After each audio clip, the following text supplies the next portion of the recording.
convidar o Thiago para subir, trazer as cadeiras para a gente. Nós vamos ter aí 30 minutos para vocês fazerem perguntas, para vocês interagirem também sobre o tema.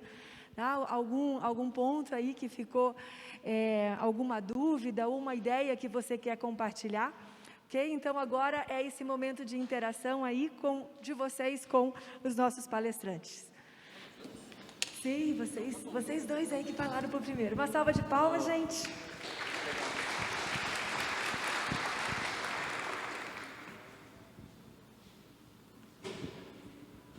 Acho que está tudo entendido. Acho que sim, né? Não é? Na verdade, seria legal se a gente apresentasse depois, assim, um pouquinho mais estruturado a nossa apresentação, mas muito interessante ter esse espaço aqui.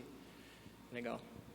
É maravilhoso isso, porque eu falei que eu tive numa palestra com o Alex antes, né? E quando ele começou a falar, assim, eu tenho uma origem de produção agrícola, né? E quando eu voltei para empreender, eu voltei para ficar próximo do produtor de novo. E o produtor é um indivíduo com o maior senso de propósito da humanidade. Por quê? Da mesma forma que todo negócio tem o problema do imposto, o problema do funcionário, o problema do fornecedor, o problema do cliente, o problema de fluxo de caixa. O produtor, além desses tradicionais problemas, ele tem o problema do clima, da chuva, da temperatura, do bicho, da praga, né? E vai e põe do solo, e põe problema. Então, assim, só quem acredita que produzir alimento é uma coisa extraordinária, continua produzindo alimento. E quando nós começamos a rastrear, a gente começou com uma campanha para valorizar o cara que está produzindo. Então, toda a propriedade que começava a rastrear com a gente colocava uma placa que dizia o seguinte: aqui trabalhamos para alimentar o mundo, porque nenhum produtor produz só para ele comer, sempre produz a mais. Porque a natureza é exponencial. Quanto mate dá uma semente de mate? É exponencial, não é? Não é legal isso? Fantástico. Quanto milho, você planta um grão de milho, quantas espigas saem de um grão de milho? Aí você soma os grãos, você falou de um foi para quanto? É exponencial, a natureza é exponencial antes da gente achar que os negócios são exponenciais. Olha que bacana. Fantástico, é propósito e é esse espelho, né, dos processos naturais, dos sistemas da natureza e que as empresas têm olhado, e gestão e marketing, enfim, tem se baseado muito nisso. A Guayaki é um exemplo disso, de tentar olhar e espelhar o que existe nos processos naturais dentro de uma organização, né? Não somos o único exemplo no mundo, mas somos um exemplo que está olhando justamente como se comporta a erva mate numa floresta natural, quais são as relações dessa espécie, dessa planta com as pessoas, e como a gente consegue trazer isso para dentro do nosso trabalho, da operação, das nossas relações internas e externas, né? Por aí. O que é legal dessa que você falou, né, da interdependência, Thiago, que o Alex também falou, a interdependência, reconhecer que a gente faz parte de um contexto maior, praticamente significa que a gente não precisaria ter chefe. Você sabe quem manda na natureza? Deixa eu compartilhar então um pouco sobre nossa experiência e a gente, e vocês também que são das indústrias, das empresas, estão muito familiarizados com projeção produtiva. E nós trabalhamos com agricultura familiar, a gente sabe que tem todos os desafios dessa interdependência ecossistêmica que é mais ampla, mas a gente também trabalha com visões de mundo distintas. Então, agora na Safrinha, nós estávamos trabalhando no município de Inácio Martins, na terra indígena Rio da Areia, comunidade Guarani. E o cacique Toninho, quando a gente passou lá e perguntou para ele: Toninho, qual é a projeção, né, produtiva para as próximas 2 semanas? A resposta dele falou: é o que a floresta nos dê, né? É o que a floresta vai nos dar, porque eles também estavam olhando e entrando dentro de uma parcela, dentro do plano de manejo sustentável, que ainda não tinha sido contabilizada. Então, também passa um pouco por isso, né? As incertezas, e você também pisar um pouco nesse mundo de incertezas. Algo que o Alex fala também ali foi sobre coragem, né?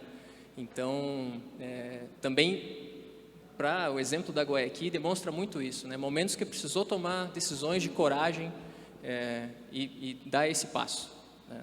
E se a gente for trazer para um contexto de interdependência, uma coisa talvez um pouco mais metafísica também, é confiar, né, no resultado e confiar também nas escolhas, nas decisões que você faz. E é legal que na natureza, né, quando a gente começou a entrar mais profundo nisso, o quanto você produz depende de quanto calor a planta recebe e quanto nutriente está disponível. Se existe uma deficiência, de alguma forma, ela não consegue converter aquela energia em massa, né? Então, tem um pessoal que produz alface lá em Brasília. No inverno é mais frio, tem menos sol, então você tem que produzir mais área. No verão você planta menos área, porque aquela área dá conta da sua demanda, porque o calor é suficiente, o calor, a água e o nutriente é suficiente para produzir a mesma quantidade de massa verde que no inverno com mais terra. Então, reconhecer isso e planejar isso, né? Como é que você vive essa incerteza? Como é que você joga esse jogo? Porque às vezes a demanda, o cara quer tomar mate todo dia. Sim. De repente não tem mate. Por quê? Porque a natureza não respondeu, né? Então, como é que a gente trabalha isso? Reconhece que a gente depende, interdepende. E como é que a gente ensina o cara que consome? De novo, essa é a época do mate, vamos celebrar a safra. Essa é a época que tem menos, vamos oferecer uma outra forma de consumir, criar novas maneiras ou como é que a gente cria, porque nós temos que controlar mais o consumidor do que a natureza. Nós, como operadores desse sistema, a gente tem que entender a natureza e criar para atender o consumo. É por aí mesmo. Você falou uma coisa que, assim, para mim, cada vez que aparecia uma palavra, a gente vai atualizando a terminologia do capitalismo consciente e, faz 8 anos que eu não converso direto com alguém da Guayaqui, e a terminologia que eu atualizei, vocês foram trazendo, né? Foram falando. Então, é muito emocionante que 2 caminhos paralelos vão chegando no mesmo lugar, né? Porque a gente não colou um do outro, não copiou, né? E eu só fiquei sabendo que vocês estavam aqui de manhã. Eu tinha colocado uma foto do Guayaqui porque eu falei, é um mate, né? E para mim é um exemplo excelente de como trabalhar o ecossistema. E o convite, de novo, para todo mundo que está aqui, falou, que ecossistema a gente vai criar? Olha para o lado, olha para o outro, olha para trás, olha para frente, olha para Guayaqui. O que a gente pode aprender aqui? Eu tenho certeza que a gente bater na porta aqui e conversar com o Tiago, falou, Tiago, preciso de uma ajuda, você faz isso? Você consegue? Pô, não é? Vamos conversar. Não é isso? Estamos aqui para isso e falando em atualização de termos, é algo muito interessante essa dinâmica também da abundância, né? A gente acredita muito nisso, nesse compartilhar porque os sistemas naturais são abundantes, né? São biodiversos. A cultura humana é abundante, né, em diversidade de línguas, de cultura, de maneiras de fazer as coisas, né? A erva mate e o consumo dela também nasce nessa diversidade, nessa cultura de olhar para o mato e lá atrás, né, escolher o que nós vamos utilizar, o que nós vamos consumir, o que nós vamos testar daqui. E a gente também abraça essa cultura, né? O que nós vamos caminhar, por onde vamos, né? Falando em atualização de termos, inclusive, né? Uma coisa interessante que o Alex vai trazer, o nosso modelo, acho que acabamos nem falando formalmente ali, mas regeneração impulsionada pelo mercado. Esse é o trademark que existe lá nos Estados Unidos, só que ela já foi restauração impulsionada pelo mercado, porque o entendimento era muito mais ecológico, né? E não necessariamente olhando sim para o lado social, mas aí o termo de restauração ficava muito mais para a parte ecológica. E no início, quando foi cunhado o termo, era conservação impulsionada pelo mercado. Então, nessas quase 3 décadas, né? Mas passando na década de 90, 2010 e agora, a gente, né, também acompanhou um pouco, né, a maneira de entender e um entendimento um pouco mais amplo e holístico aí sobre a operação e sobre o que envolve a cultura da erva mate e assim, tocando em temas muito culturais, umas coisas mais abstratas, mas também a prática, né? A prática e o resultado para o produtor, que são famílias ou que são pessoas muito conscientes do seu propósito, né? Voltando ao início da nossa roda aqui, e que estão em situações muitas vezes limitadas, colocadas em situações socioeconômicas desvantajosas, né? Pela situação, pelo contexto econômico, macroeconomia e coisas do tipo. Então, a gente também tem esse cuidado e a gente está aprendendo muito. A gente aprende demais em como trabalhar essas relações, e a gente aprende estudando, tendo as parcerias com especialistas e também vendo na prática o que ocorre, né, no nosso ambiente, no nosso ecossistema. E acho que a fala, esse momento de hoje, justamente é esse exercício de nos enxergarmos, né? Cada empresa, cada indivíduo, né? Cada atuação, quais são esses atores que estão à nossa volta? Será que nós estamos enxergando todos? Né? Será que a gente está consciente e intencional também, né, a respeito dessa visão mais de mão aberta, da abundância, né? Ou a gente está se protegendo e muito preocupado com a competição e o mercado, e que também é algo, né, a se considerar e válido de debate, né? E aí, pessoal, pergunta? Ninguém entendeu? Todo mundo entendeu? Ali tem uma, ali tem outra, ó, 2, obrigado. 3? A gente continua conversando aqui. Eu gostaria de saber, Alice, me chamo Alice Valduga, sou pesquisadora em erva mate, sou lá do Erechim, da universidade. A gente aprendeu a amar a erva mate e queria parabenizá-los pela qualidade das colocações em relação a se pensar no ecossistema como um todo, a se voltar para aprender com a natureza, respeitando as leis naturais e, a partir daí, pensar no outro. Eu gostaria de saber, assim, o que os senhores pensam em relação ao ser humano, na sua integridade de propósito de progresso e de melhoria da sua essência. Porque eu entendo que o ser humano só vai conseguir evoluir se ele pensar no outro. E aí essa relação com a economia. Porque a gente sempre enxergava um distanciamento muito grande entre o sistema econômico e o sistema natural. E a gente às vezes ficava um pouco triste de pensar que as pessoas pensavam muito no lucro e muito pouco na essência do ser humano. Então, eu gostaria, assim, de ouvir um pouco essa visão do ser humano no sentido de melhoria da sua essência, para entender a natureza. Eu acho que é um pouco da história a gente não consegue ser um ser humano saudável num planeta doente. E cabe às pessoas com mais consciência a responsabilidade de estender a mão para as pessoas com menos consciência. E não adianta conversar no nosso nível acadêmico, tecnológico, a gente tem que conversar na linguagem do outro. É escorregar no tomate. Entendeu? Então, esse processo, eu sempre lanço uma pergunta para os empresários, empreendedores: quanto é suficiente? Para a gente parar, fazer uma introspecção, porque eu posso continuar acumulando riqueza ad infinito, até a hora que eu morrer.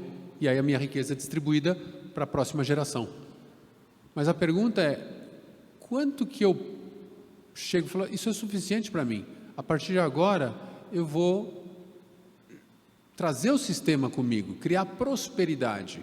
E não só progresso. Eu fiz o progresso, mas eu não preciso subir até o infinito. Tem um momento que eu tenho que parar e trazer as outras pessoas juntas. Acho que é o DS0, consciência. Esse é o despertar que a gente precisa trazer nas pessoas que já têm o suficiente para elas começarem a estender mais a mão e criar esse espaço de de prosperidade? Obrigado, professora, pela pergunta. Um prazer interagir e conversar um pouco. E nesse nível também de interação e falar de coisas, talvez, que vão à essência, né? Eu, particularmente, até a visão da Guayaquil, o que a gente compartilha muito, junto com o Alex e a nossa equipe, também é essa valorização da diversidade, essa consciência, mas uma conscientização coletiva, né? De quem está naquele espaço, né, convivendo, naquele mosaico da paisagem, né? O mosaico da paisagem, ela é uma paisagem ambiental, agroflorestal, mas ela também é cultural, é social, né? E sobre o capital, né, e sobre como esse trabalho, para mim, é bastante novo ainda esse exemplo, esses exemplos. A minha resposta foi aquela contraditória na primeira pergunta. Fui eu que respondi, né, sobre o capitalismo. E de fato, eu vou buscar um pouco de exemplo. Eu sou biólogo de formação, eu vou buscar exemplo no nosso falecido recentemente, o Edward Owen Wilson, do ano passado, faleceu, o maior biólogo do século passado, talvez. E ele fala muito sobre a evolução humana, a evolução da vida, mas num sentido de compartilhar, né? Ele foi um especialista em formigas e abelhas, insetos sociais. Ele fala muito sobre isso. Ele fala sobre as vantagens adaptativas das sociedades, né, que compartilham, que se comunicam, que colaboram. E ele também outro das pessoas que falam sobre uma terminologia da biofilia, né, a amizade, o gosto pela vida. E eu entendo que esse é o caminho para a humanidade, esse é o caminho para a melhoria, né? Ou para conscientização, mas nesse rumo, né? O sentido é esse, é biofílico, é compartilhar, é estar consciente, né? Autoconsciente e consciente do meio.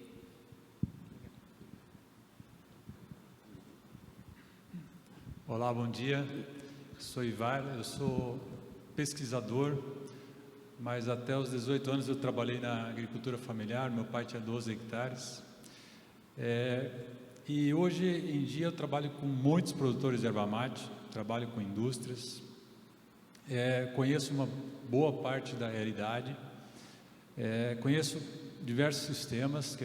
A erva mate é uma planta milagrosa porque ela nos dá essa possibilidade de fazer inúmeros sistemas de produção, desde aqueles extremamente conservacionistas até os mais tecnificados. Assim, eu queria que os senhores colocassem dentro dessas visões maravilhosas aí que vocês nos apresentaram, essa questão de divergência entre o retorno econômico do produtor. Eu vejo, por um lado, essa questão que o Thiago coloca, esses sistemas muito conservadores, que são extremamente importantes, são ótimos, mas eu sinto hoje, eu percebo que nós ainda não temos mecanismos de valorização econômica desses sistemas.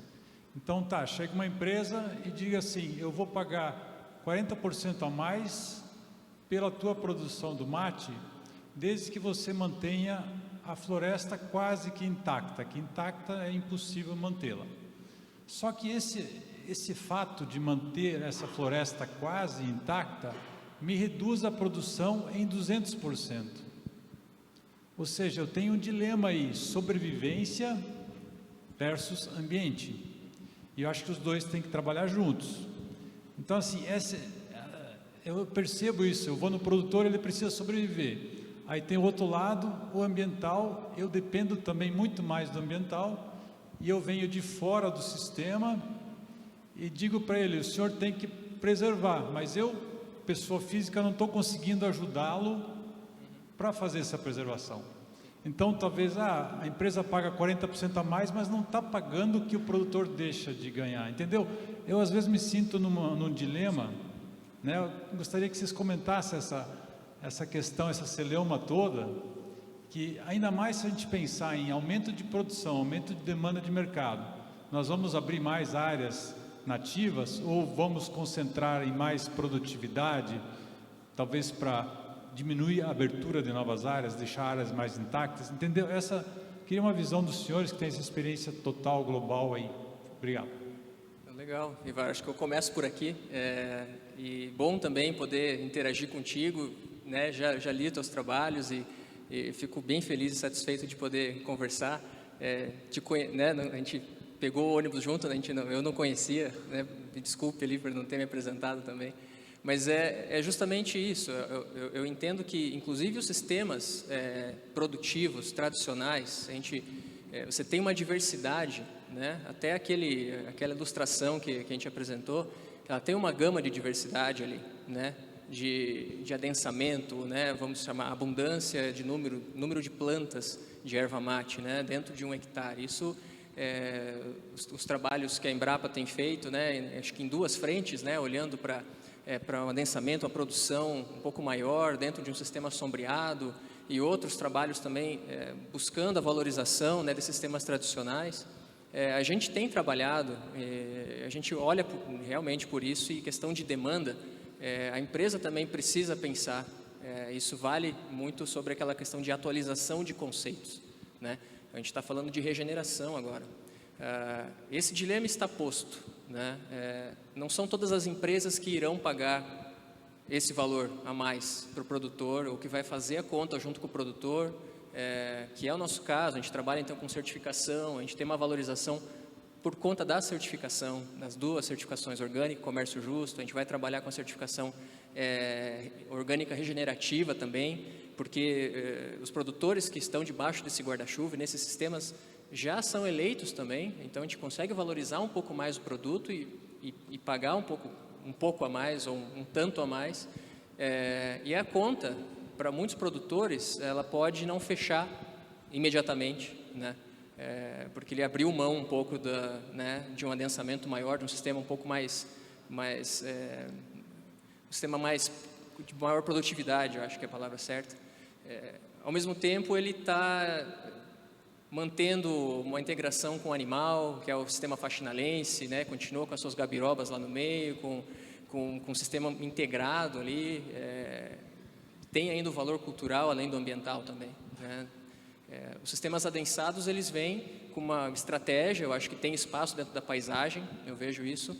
E minha pergunta sobre aumento de demanda, a nossa posição, não é nem uma pergunta, é uma pergunta que nós nos fizemos, mas a nossa posição a erva mate, a tendência é que ela tenha uma valorização de mercado, né? Nos últimos 10 anos, 12 anos, ela teve uma valorização, o preço pago do produtor no estado do Paraná de mais de 320%, né? O preço direto pago ao produtor. São os dados lá do DERAL, do SEAB, lá do estado do Paraná. Porque tem a produção mais sombreada no estado, né? Tem essa diferença. Mas por que não a gente avançar com o plantio de erva mate sobre as áreas degradadas, né? Que existem aqui na região sul e nas áreas na Argentina, por exemplo, no Paraguai, áreas de uso e conversão também, né, de cultivos que a gente trabalha. Talvez na prática, muito do sonho também. A gente trabalha um pouco com esses cenários da ficção científica que o Thomas trouxe. Ficção ecológica. Ecológica e científica, talvez, não sei, nesse caso, mas a gente trabalha e chama isso de sonho e aspiração na Guaiaqui. Então, dentro dos nossos produtores, a gente realmente pensa, vamos manter, mas a gente entende que os ecossistemas e as florestas são dinâmicas o suficiente. Desculpa que eu estou me alongando na resposta, mas são sistemas manejáveis, né, há centenas de anos. E a resposta é essa, né? A gente não tem uma resposta certeira para endereçar, mas tem caminhos e também a roda aberta, né? A roda do mate está aberta para falar sobre isso e entender as estratégias, né?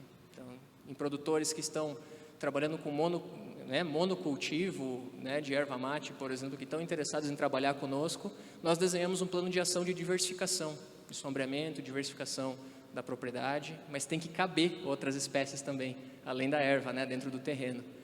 E aquela relação de luz e nutrientes, enfim, né, para o manejo orgânico é um pouco mais difícil, mas obrigado pela... É uma pergunta muito legal, porque é a primeira vez que eu escutei essa pergunta, né, e faz eu aprender. Então, agradeço a oportunidade de eu mesmo aprender e começar a pensar nisso, nessa possibilidade. E o que eu trago para você, tinha uma época que as empresas não investiam na educação e na capacitação dos funcionários, porque elas paravam e pensavam, falavam, bom, mas eu vou ensinar a capacitar o funcionário, eu vou gastar o meu lucro para fazer isso. E se o cara vai embora? Não é isso? A hora que esse investimento, talvez a planta não vá embora, né? É outra coisa, tem outros elementos, mas sempre tem aquela coisa, uma coisa do que você nunca fez. Então você tem que acreditar em alguma coisa. Porque imagina você não capacita os seus funcionários, eles ficam. E aí? Então eu vou capacitar meus funcionários que eles sejam multiplicadores da minha cultura, da minha filosofia e levam isso. Então, algum momento isso dá uma volta e volta para mim. Eu tenho que acreditar em alguma coisa. Se você fazer as coisas pelas razões corretas, vai dar certo. Se você fizer as coisas pelas razões, não vou capacitar porque vai comer o meu lucro, os caras vão ficar. E aí? Eu vou ter o lucro e vou morrer. É mentalidade de curto prazo ou longo prazo? O planeta, ele não tem uma data de validade. Quem tem data de validade somos nós. Que um dia a gente morre e vai embora, o planeta continua. A pergunta é que jogo a gente está jogando? Então, não é uma decisão fácil, é uma decisão de acreditar que vai acontecer. E se você olhar no passado, muitas questões dessas viraram parte. A diferença isso não pode ser compliance. Já fiz. Tem empresa que tem meta de horas de capacitação por funcionário. Contrata uns cursos aí só para cumprir isso aí. Está tudo errado. Está jogando dinheiro fora. Tá certo? Aqui tinha uma pergunta também. Aqui tem mais uma? Depois a gente vem aqui, ó. Nossa, bastante pergunta, que legal. Bom dia. Meu nome é Marcelo. Eu plantei erva mate na minha propriedade rural como uma forma de diversificação produtiva, preservação da área e também como uma aposentadoria, né? Acho que se isso fosse difundido mais amplamente, teríamos mais plantio de erva mate, porque é uma forma de você se garantir, digamos, para o futuro. Mas a minha pergunta é no seguinte sentido. Primeiro, endereçado ao Tiago, e se o Thomas também puder contribuir, agradeço muito. Eu vejo 4 segmentos mais importantes, digamos, do consumo da minha produção de folha, de toda a produção de folha. O que vai dentro da cuia, né? O que vai dentro de chazinhos, o que vai em bebidas geladas de mate e o que vai para fins farmacológicos, químicos, né, diversos. A minha pergunta é a seguinte: a cuia é muito importante, mas eu gosto muito daquela hashtag além da cuia, né? Até todos os links que eu divulguei aqui do evento, gostei de usar muito esse. A minha pergunta é o seguinte: qual que é a visão futura de mercado da Guayaquil com relação à erva mate? E se você pode, se tem essa informação, e se você pode compartilhar ela com os demais presentes aqui, Tiago, e se o Thomas também puder deixar uma mensagem para essas pessoas que pensam, eu quero ser um produtor de insumo para a indústria erva mate, para onde essa indústria tem mais chances de crescer? Uma boa pergunta. E até eu volto um passo atrás, parabéns ali pela tua iniciativa, pensando em aposentadoria, eu volto um passo atrás falando que a gente não tem mecanismos suficientes também, e aí do Estado, e a gente está em conversas também para pagamento por serviços ambientais, que é algo que entendo que até o setor da erva mate pode trabalhar junto nesse sentido, junto com os sindicatos, para trabalhar junto com os governos estaduais e aproveitando mecanismos internacionais que existem, alguma coisa que existe também a nível estadual aqui no Brasil para buscar legislação e correr por ali. A gente tenta trabalhar um pouco nesse sentido também lá com as prefeituras que a gente está envolvido. Respondendo a pergunta sobre, eu ainda gosto mais da cuia, tá? O hashtag eu entendo, é interessante, diversificação. Eu gosto mais da cuia e tenho esse privilégio de poder tomar todo dia um mate, mas a Guayaqui, ela vai continuar investindo nessa diversificação. Bom, na diversificação não, o produto que foi criado é um produto que está fazendo muito sucesso, que são as latas, né? E E essas latas, elas entram no mercado norte-americano e possivelmente no mercado sul-americano no futuro, como bebidas de alta energia naturais, né, orgânicas e com produtos naturais. Mas a inovação, né, a história para chegar nesse caminho, e o Alex, né, pode contar com muito mais história, mas quando você chega com uma bebida dentro de uma cuia, na década de 90, onde não tinha internet, as pessoas não sabiam o que estava acontecendo, e uma térmica no braço, né, bem aquele modelo, né, que a gente vê o pessoal vindo para o litoral brasileiro aqui, independente o calor que se faça, estão tomando, né, aquele mate. O pessoal, a princípio, também não se interessou muito, uma bebida amarga, principalmente aquele mate né, argentino, uruguaio, assim, que é mais descansado. O pessoal começou a fazer um mate latte, né? Isso talvez vocês já ouviram falar, mas, bom, quer dizer, é um leite cremoso lá servido na cuia, em copos e tal, com a erva. Então, muitos dos consumidores lá consomem esse tipo, eles compram a nossa erva lá, que é uma erva mais grossa, descansada, e misturam lá com leite e outras coisas, enfim, né? Mas o caminho da Guayaki tem sido esse. E o caminho do mercado, eu entendo, pensando, e talvez o Thomas possa até trazer, pensando no movimento da agricultura regenerativa, que é algo que está se destacando bastante no mundo todo, aqui na América do Sul, Brasil especialmente, que eu vejo que é o único caminho para a gente ter um desenvolvimento sustentável, é investimento e valorização desses sistemas sombreados, biodiversos, regenerativos. Por isso que é tão importante a pergunta do Ivar também, e é uma questão que todos têm, né?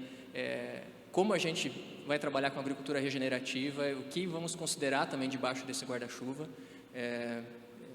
E acho que o caminho, né, estou certo que esse é o caminho da Guayaki, né? Esse vai ser o investimento dos esforços, da capacitação, do desenvolvimento. E o mercado no exterior que já existe também vai filtrar um pouco mais, né, baseado nessas certificações ou nessas boas práticas a campo. É tão legal ver essas duas perspectivas diferentes, eu fico emocionado de escutar o Tiago. Se eu sou fornecedor do setor, eu começo a ensinar o produtor que isso pode ser parte da aposentadoria, para vender mais insumo, primeiro.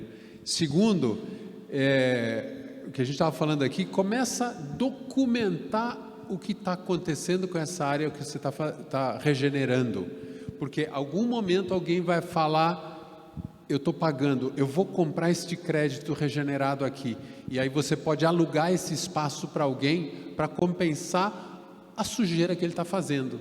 Então, minha sugestão começa a documentar, falar, olha, assim está assim, eu regenerei esta área. Tem evidência de que você recuperou, que aquilo não era assim e você trouxe para um estado muito melhor. Que aí um dia, a gente não sabe, um dia de repente você consegue vender isso como um crédito, um aluguel. Tem gente que aluga ação da bolsa para o outro cara ficar fazendo negócio.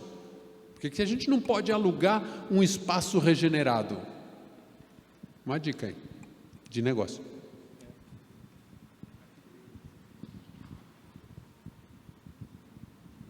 Então, bom dia, eu sou Patrícia, produtora rural de erva mate de São Mateus do Sul. Então, eu falei para o Tiago que eu tive a possibilidade de ver o produto deles lá no Canadá, né, mais precisamente em British Columbia, e vi também na Noruega. E me chamou muita atenção porque eu comecei a rastrear o produto, porque eu queria saber de onde que tinha vindo, né? Porque todo lugar que eu vou, eu vejo se tem erva mate. Então, eu vi que tinha uma região perto da onde eu moro. E agora eu vi Alex, né? Isso. Citando São Mateus do Sul e São João do Triunfo. Então, ali você fala que tem os parceiros, os convencionais, né? Você tem a parceria com comunidades indígenas e comunidades tradicionais. E, assim, para mim ficou meio vago. E também queria questionar algumas fotos que me chamaram a atenção. Uma das fotos que me chamou a atenção é não sei como é que chama, tarefeiro lá, estava em cima de uma árvore enorme. Nós, assim, nas nossas boas práticas, nós não permitimos, assim, né, que seja, ou quando acontece isso, tem que ter lá aquele EPI que tinha. Eu vi que tinha EPI.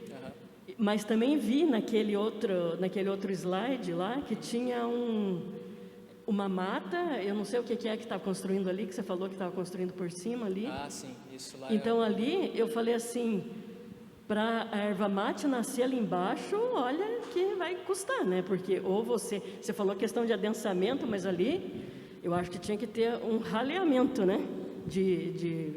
Para entrar o sol ali.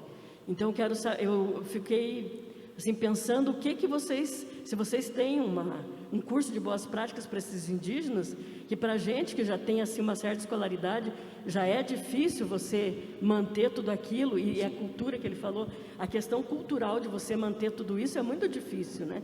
E eu passei recentemente também ali perto de Laranjeiras do Sul e visualizei os índios tudo com um celularzinho na mão, assim embaixo das árvores, e quando você fala ali não é empoderamento indígena, mas assim vocês dão condições maiores para os indígenas e ver eles lá com roupa de Estados Unidos e tal, né? Aparecem eles todos lá.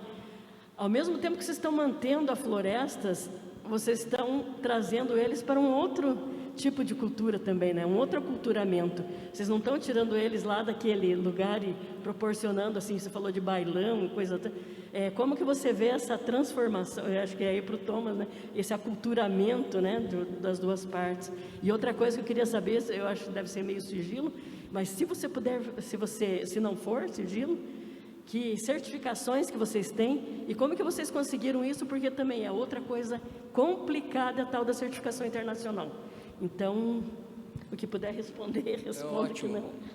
Eu vou começar de trás para frente, e não é sigilo nenhum, inclusive a gente colocou na apresentação ali, acho que o primeiro slide acabei pulando, que o Alex entrou, mas a gente trabalha com certificação orgânica, né?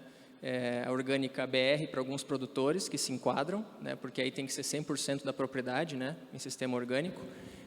Orgânica para a América do Norte, que é chamada NOP, né? E orgânica EOS para a União Europeia. A gente trabalha com essas 3 certificações, a gente está caminhando para uma quarta certificação, essas 3 certificações orgânicas, a gente tem a certificação de comércio justo, que é chamado Fair for Life, né?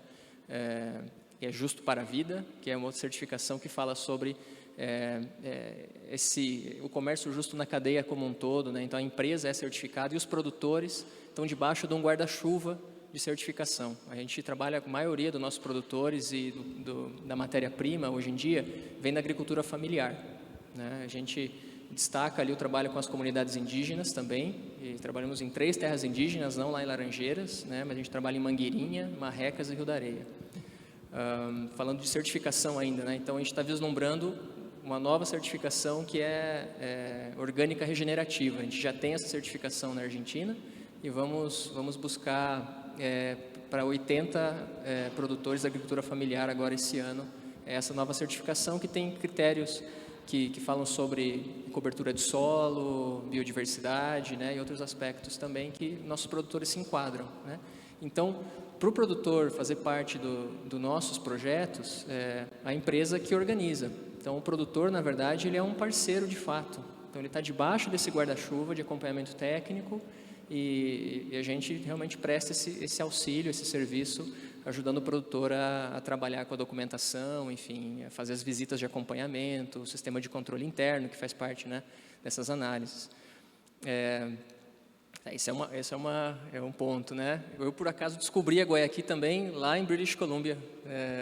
Eu precisava de mate lá durante o meu mestrado e achei, isso já foi lá em 2010, 11, e aí vi o pacotinho amarelo ali, a bandeirinha do Paraguai, e também fiz o mesmo exercício de rastrear e falei, mas a erva está vindo do Brasil também? E aqui estou eu, né, 3 anos na empresa, depois de uma caminhada aí pelos oceanos e tudo mais. Então, interessante isso.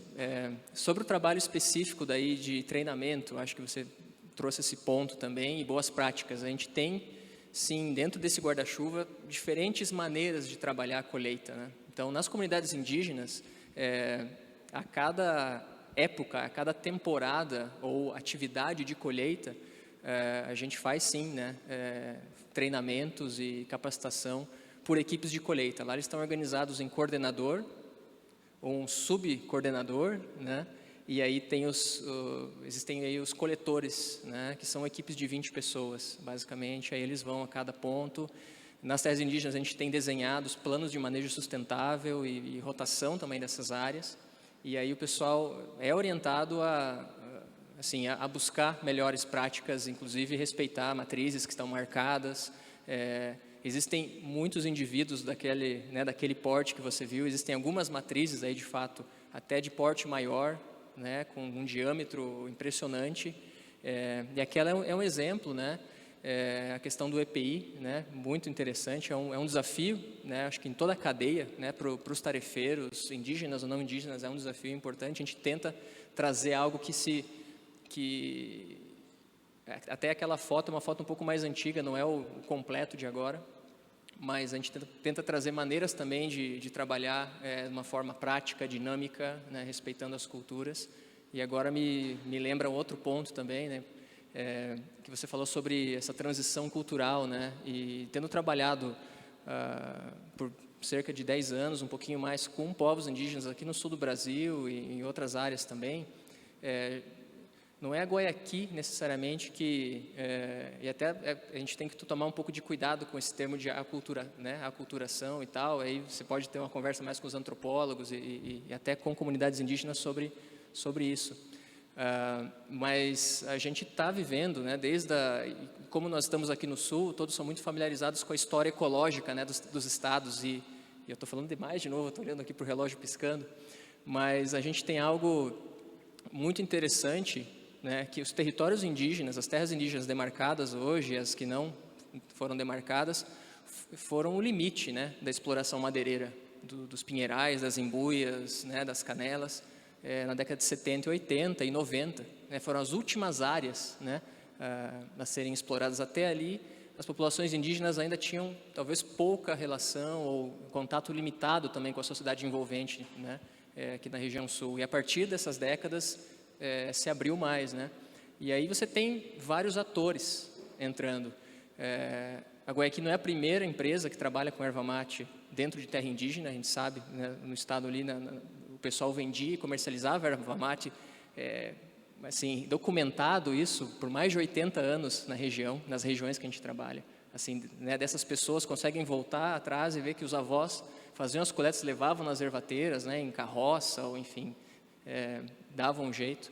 E a gente está, né, há 10 anos, então, a história da Guayaqui no Paraná, né, ali na área de Marrecas, justamente para buscar um respeito também à cultura, quais são as maneiras que cada povo se relaciona. Então, o Caingangue tem uma maneira de se relacionar com a planta, ele chama de Coguim, né? Coguim, no idioma Caingangue, no idioma Xoclen, né, do tronco G, significa aquilo que alimenta, né, algo que alimenta, que te dá isso.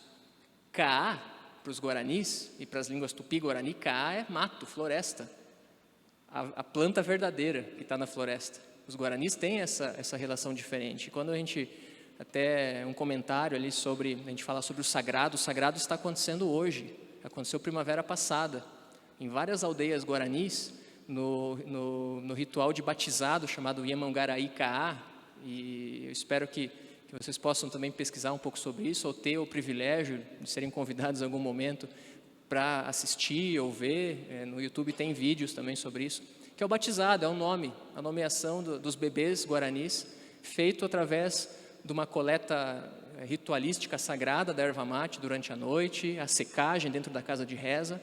Então, é por isso que eu fiz aquela pergunta, aquele exercício, né? Vamos olhar para os lados também, na tua região, né? Quais são as aldeias, quais são as comunidades que estão em volta ali, você já conhece? Eles são da erva mate, eles são o povo da erva mate, o que a gente pode aprender com eles também? Celular, né? Eu demorei mais que meus amigos indígenas a ter smartphone, tá? Eu acho que eu também estou sofrendo desse aculturamento, ou aculturação, hibridização de cultura, né? Mas algo que a gente se preocupa bastante, um relato, né, do campo para vocês, rapidamente, é que a gente tem também níveis diferentes dessa interação e essa questão das culturas estarem também em relação constante, né, com o ambiente que está envolvente. Então, na terra indígena de Marrecas, na aldeia sede dos Caingangue, o idioma falado lá é Caingangue. Você Você consegue conversar em português, claro, né? As pessoas tiveram escolaridade, tem uma escola indígena do estado do Paraná lá dentro, alfabetizando e tudo mais, mas isso também é uma questão, né? Mas as crianças no berço têm a língua materna, né? E não entendem quando você fala com elas, a não ser que você aprenda, né, a falar esse idioma. Então, é isso um pouco que a gente tenta trazer, ou viver, e sonhar um pouco com essas realidades também, voltando até para a primeira pergunta da professora Valduga. É um pouco esse sentido, né? É um sentido de sonhar, é um sentido de imaginar, mas vamos tentar imaginar junto e tentar entrar nos desafios que são melhores práticas, né? Dentro de uma coleta, né? Questão econômica, e, enfim, e vamos lá.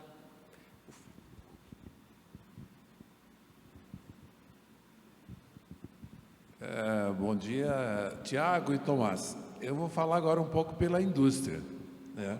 Porque nós estamos vendo aí a produção, é bonito, ver a situação antiga, o que foi assim, né?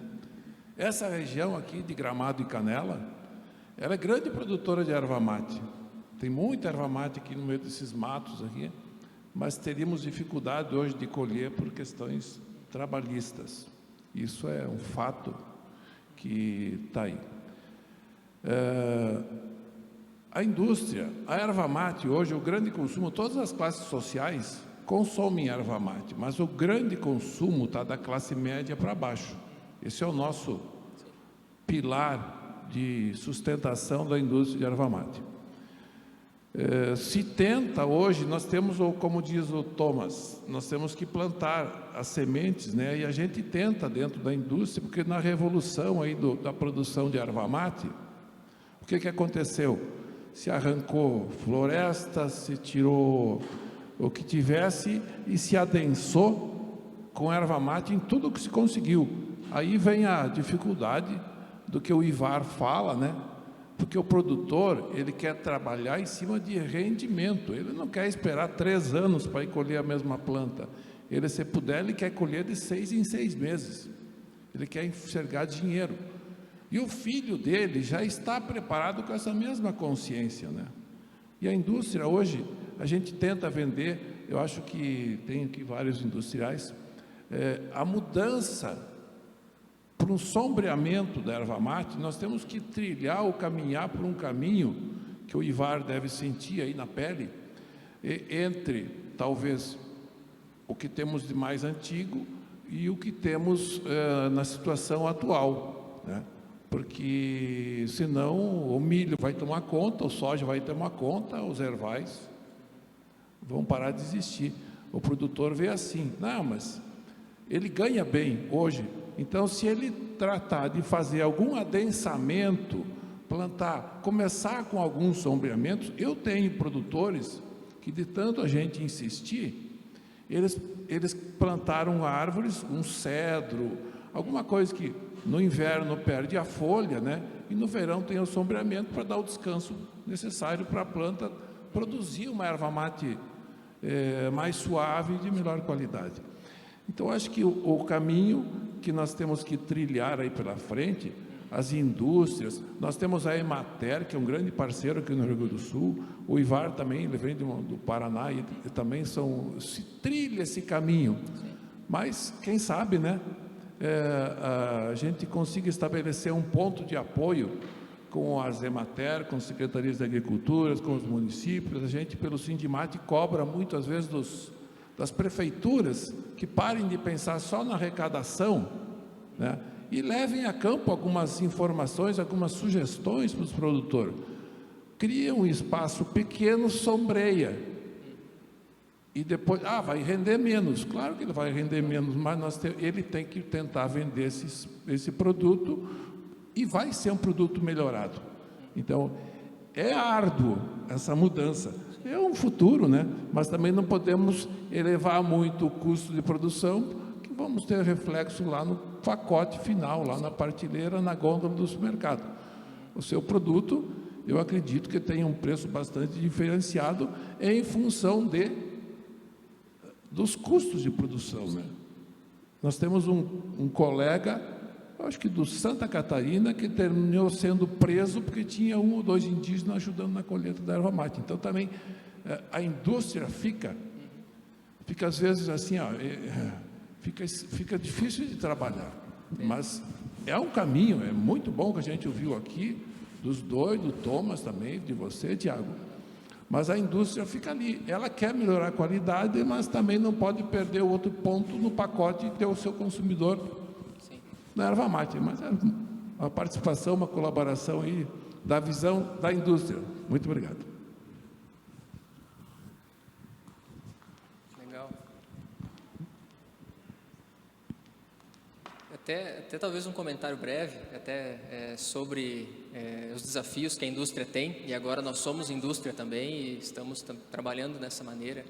Por isso que eu trouxe aquele exemplo da certificação do comércio justo, e a gente não precisa fazer certificação para todas as indústrias, eu não digo isso, é um convite, mas como a gente reconhece também o trabalho das equipes de colheita, né? Os tarefeiros reconhecidos aqui no sul do Brasil, na Argentina, no Paraguai, geralmente é um subemprego, é um emprego temporário, né, de pessoas que também saíram da zona rural e estão nas periferias da cidade, que não são proprietários de terra, né?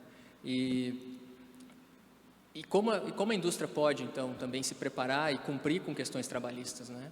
É contratar esse pessoal, né? Tentar encontrar maneiras de diversificar a atuação também deles. Claro que, puxa, a questão do imposto, acho que o Thomas fala uma coisa ali, empresários industriais são heróis de fato, né, no Brasil, e é um ponto super interessante, assim, é um ponto prático, né? O pacote de erva lá está muito bem traçado, né, os custos, né, para as indústrias. Não são todas as indústrias que conseguem também acessar mercados externos, e a tendência é que tenha um pouco mais de mercado externo, mas a grande produção seja por aqui ainda, né? Pois bem, bom dia a todos. Eu queria fazer uma saudação a todos. Eu me sinto aqui agora um coroa aposentado, que o colega falou ali, que a erva mate, o chimarrão, é um investimento, né? Tchê, assina embaixo.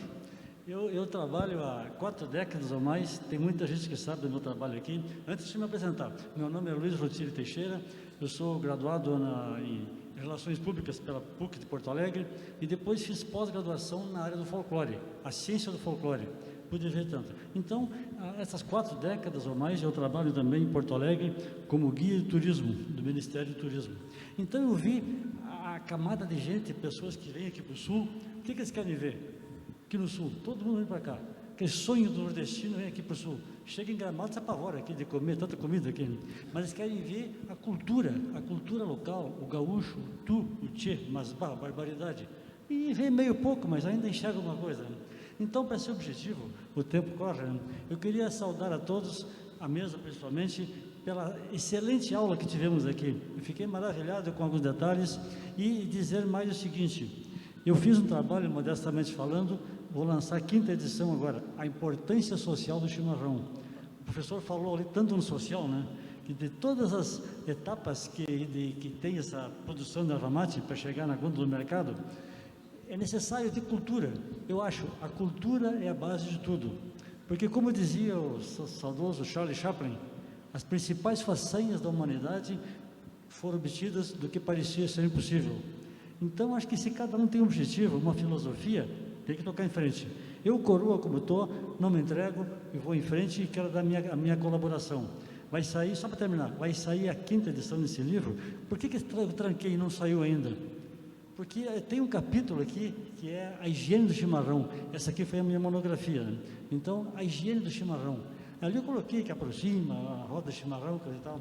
Quer dizer, desculpe, esse discreto, essa coisinha indiscreta de hoje.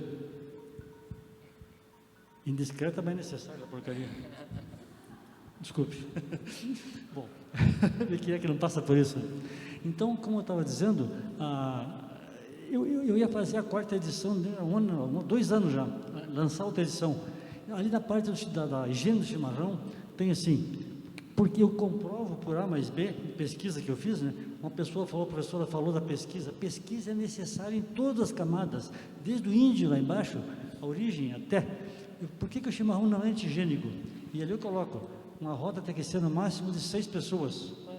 Há 2 anos, 6 pessoas, tudo bem, era pouco até, né? Mas hoje, minha nossa. Então, agora com esse negócio, desse mosquito louco aí da pandemia, eu digo, não, vou segurar um pouco, vou esperar mais dados para colocar fechar esse capítulo, né? Aí eu quero lançar, mas basicamente na parte social. Então, para encerrar, eu queria parabenizar todos os organizadores desse evento e vou rezar minha oração para que sejam feitos mais eventos desse. Essa organização de vocês é sensacional. E para dizer só que nas minhas modestas pesquisas, o Rio Grande do Sul possui hoje, o estado do Rio Grande do Sul, 221 anos de brasilidade. Porque antes disso, o Rio Grande era castelhano, tia. Minha nossa, aqui dava de tudo, né? Então, e agora chegaram ali os espanhóis, né? Então, a nossa idade contemporânea, essa rapaziada, essa juventude, essas moças que estão aqui, estão mostrando para contemporaneamente que vale a pena. O chimarrão é um energético, não é aquele moderninho energético, até meu filho toma inclusive de vez em quando, mas ele é bem treinado na coisa, sabe bem. O chimarrão é energético em todos os sentidos, principalmente na parte social, a importância social do chimarrão. Quero parabenizar todos mais uma vez. Estou aqui embaixo na estante do sindicato da Sindimate, quero colaborar ao máximo com vocês. Muito agradecido.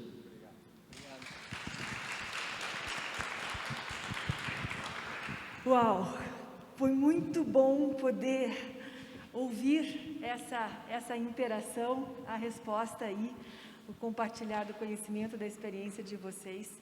O grande propósito do nosso Mate World, é isso, né? Trazer as dores, ouvir os problemas, buscar soluções, buscar alternativas, pensar diferente, olhar para esse futuro.